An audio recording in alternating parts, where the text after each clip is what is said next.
एक बार एक व्यक्ति बुद्ध के पास आता है और उनसे पूछता है कि बुद्ध, अपने मन को काबू में करने और उसे समझने का पहला चरण क्या है और हम कहाँ से शुरुआत करें कि हमारा मन हमारे बस में आ जाए। बुद्ध मुस्कुराते हैं और उसका उत्तर देते हैं कि अपने मन को समझने का पहला चरण है इसके द्वारा दिए गए लालचों की व्यर्थता को देख लेना। जिस इंसान ने अपने मन के द्वारा दिए गए लालचों की व्यर्थता को देख लिया, उसने इससे मुक्त होना शुरू कर दिया। और इसके बाद वह व्यक्ति बुद्ध से पूछता है कि हमारा मन जो हमें लालच देता है उसके व्यर्थता को कैसे देखा जाए।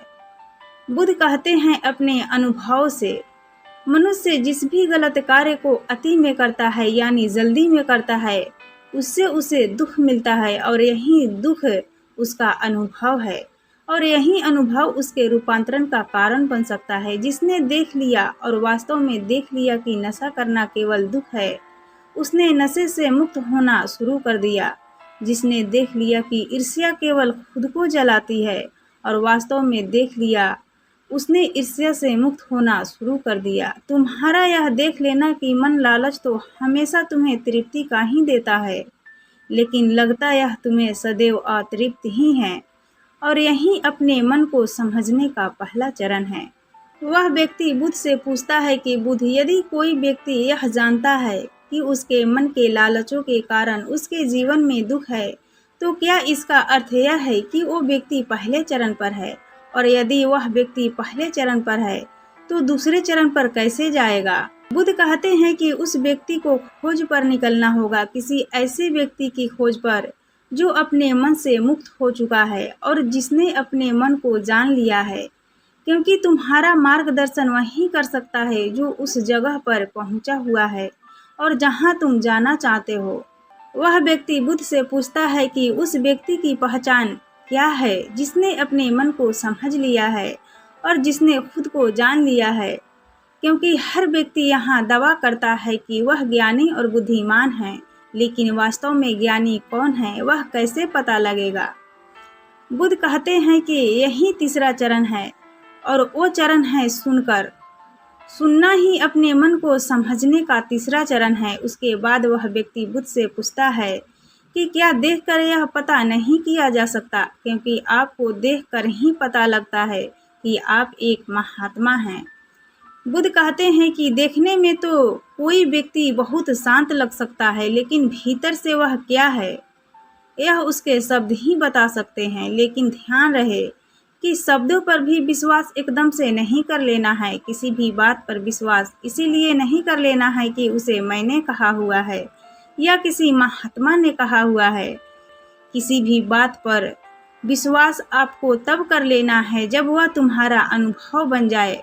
बुद्ध कहते हैं कि किसी भी बात पर विश्वास तब तक नहीं करना है जब तक वह तुम्हारे विवेक की कसौटी पर खरी ना उतर जाए, और इसके लिए कर्म करना आवश्यक है, और कर्म ही अपने मन को समझने का चौथा चरण है।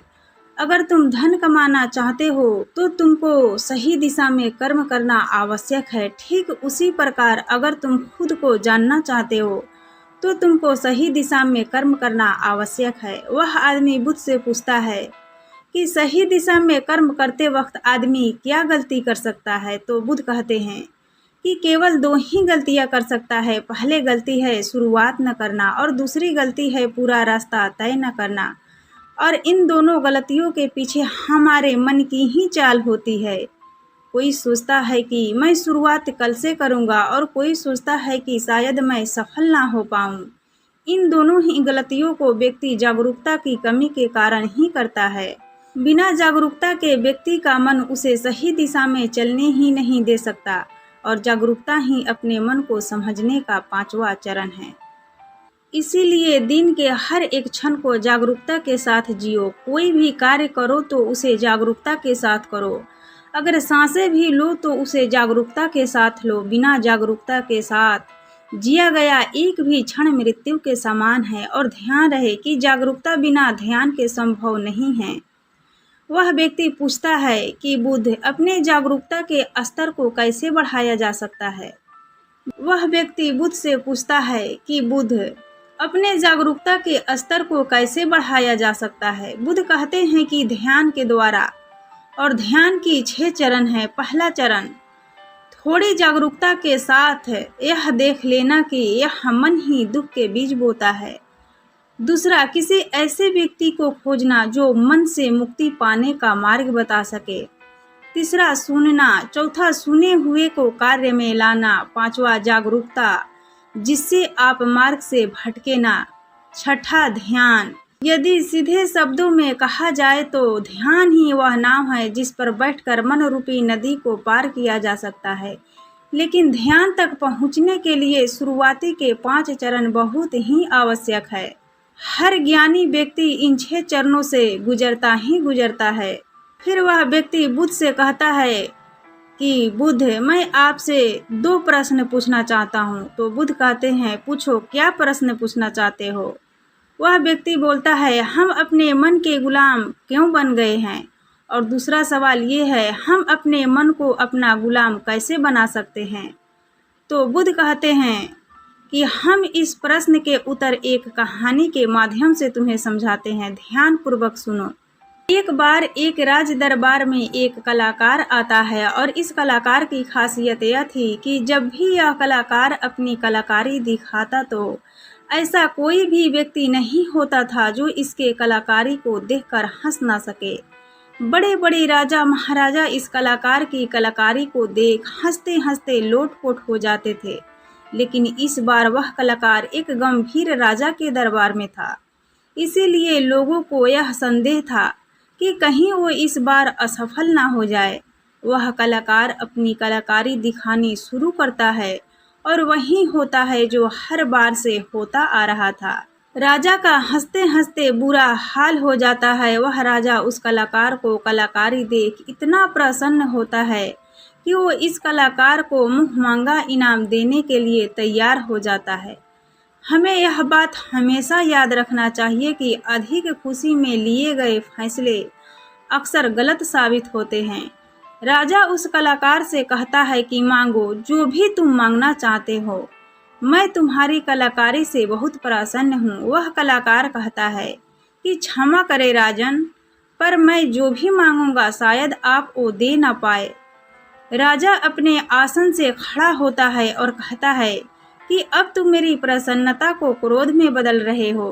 क्या तुम्हें मेरी द्वारा कही गई बात पर संदेह है, कोई शक है? अब राजा अपने अहंकार को बीच में ले आता है और जहाँ भी अहंकार बीच में आ जाता है वहाँ काम बिगड़ना निश्चित है।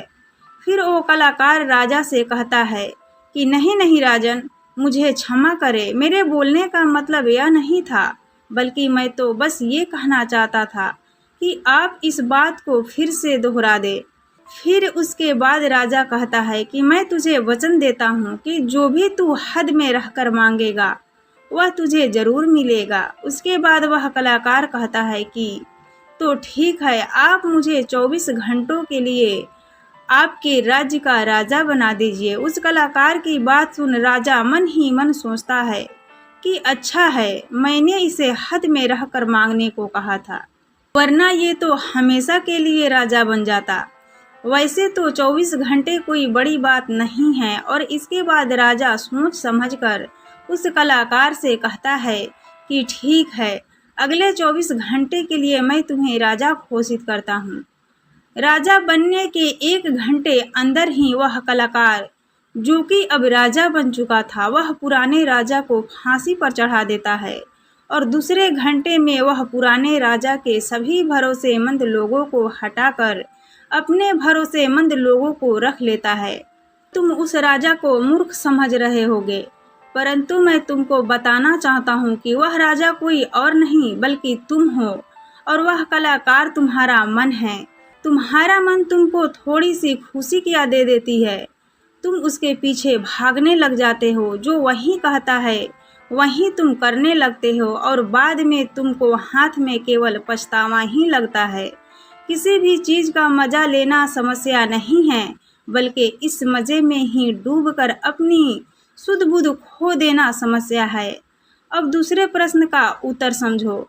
हमारा मन हमसे बुरे काम नहीं करवाता, बल्कि यह तुमसे अच्छे काम भी करवाता है।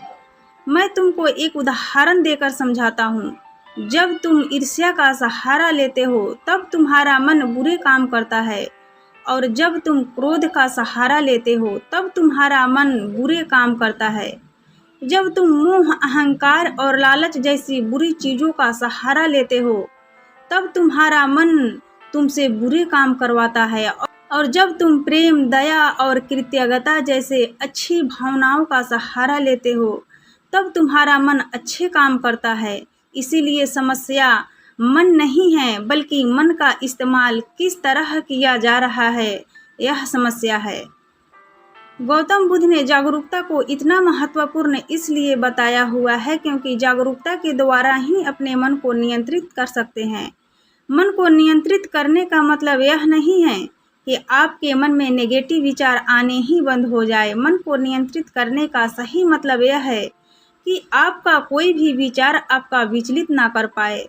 विचलित होने का अर्थ सिर्फ परेशान होना नहीं है, बल्कि खुश होना भी होता है।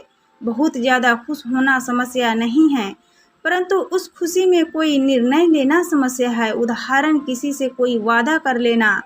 ठीक उसी प्रकार बहुत ज़्यादा दुख होना समस्या नहीं है, बल्कि इस दुख के कारण कोई निर्णय लेना समस्या है।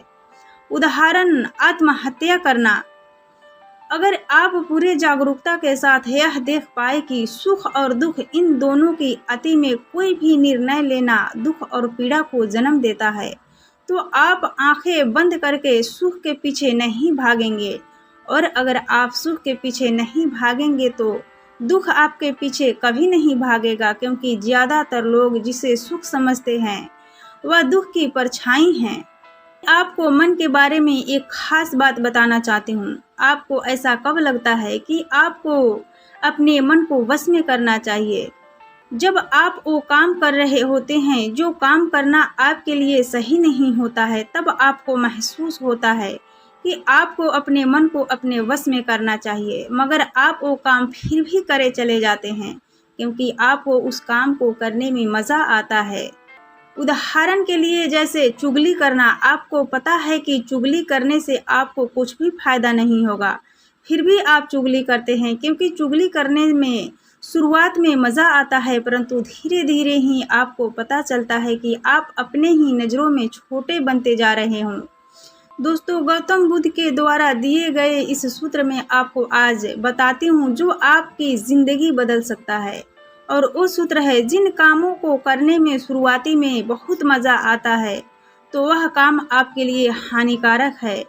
उदाहरण के तौर पर फनी और गंदे वीडियो देखना, वेब सीरीज, जंक फूड खाना और सुबह देर से उठना इत्यादि। और जिन कामों को शुरुआती में करने में कम मज़ा आता है या बोरियत महसूस होती है, वो काम आपकी जीवन बदल सकता है। उदाहरण के लिए किताबें पढ़ना, व्यायाम करना, सुबह जल्दी उठना, ध्यान करना और इंटरनेट का सही इस्तेमाल करना इत्यादि। हमें यह समझना चाहिए कि हमारा मन केवल बुरे कामों में ही नहीं लगता, बल्कि यह अच्छे कामों में भी लगता है। फ़र्क सिर्फ इतना है कि बुरे कामों में यह जल्दी लग जाता है, क्योंकि बुरे काम करते वक्त शुरुआती में मज़ा होता है, और अच्छे कामों में यह देर से लगता है, क्योंकि अच्छे कामों में मज़ा देर से मिलता है। इसीलिए मज़े के पीछे ना भागे, बल्कि सही काम के पीछे भागे। सफलता आपको निश्चित मिलेगी। तो दोस्तों, ये कहानी आपको कैसी लगी कृपया हमें कमेंट बॉक्स में कमेंट करके ज़रूर बताएं, और साथ ही अच्छी लगी होगी तो अपने दोस्तों के साथ ज़रूर शेयर करें, और साथ ही इस चैनल को सब्सक्राइब कर ले और बेल आइकन को प्रेस कर ले ताकि जो भी नई कहानी वीडियो आए उसका नोटिफिकेशन आप तक पहुँचे। तो दोस्तों, हम विदा लेते हैं, फिर मिलेंगे ऐसे ही नई कहानी वीडियो के साथ। तब तक के लिए आप अपना ध्यान रखिए, अपना ख्याल रखिए, खुश रहिए और खुशियाँ बांटते रहिए, क्योंकि खुशियाँ बांटने से ही बढ़ता है। जय हिंद, जय भारत।